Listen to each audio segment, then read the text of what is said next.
Hi guys, welcome to my channel. This is मोजवर and you are watching my channel Maddy with tech. Guys, इस video में मैं आपको एक ऐसी ट्रिक बताने वाला हूँ जिसका यूज़ करके आप आपके नेविगेशन जेस्चर्स इनेबल कर सकते हैं। सो वीडियो स्टार्ट करते हैं गाइस।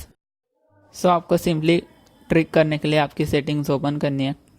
सेटिंग्स ओपन करने के बाद आपको सिस्टम अपडेट पे क्लिक करना है। देन आपको चेक करना है आपका जो ओएस है उसका करंट वर्जन क्या है। अगर वो 1.6.5 से कम है तो आपको आपका सिस्टम जो है वो अपडेट कर लेना है। अदरवाइज़ ये जो ट्रिक है आपके मोबाइल में वर्क नहीं करेगी। सो आपको अपडेट करने के बाद आपको सिंपली सिस्टम नेविगेशन पे क्लिक करना है। देन आपको क्लिक करना है नेविगेशन जेस्चर्स पे। देन आपको स्क्रॉल करना है और साइड रिटर्न पे क्लिक करना है। सो आप अगर आपको ट्राई करना है तो आप ये ट्राई भी कर सकते हो।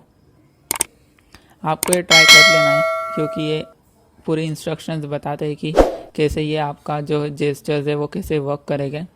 सो आपको ये ट्राई करने के बाद आपको फिनिश द ट्यूटोरियल पे क्लिक करना है।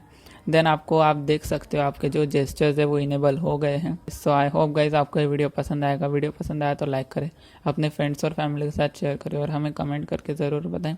अगर इस वीडियो से रिलेटेड कोई भी क्वेश्चन है तो इस वीडियो में इतना ही। हम फिर मिलेंगे, तब तक के लिए गुड बाय।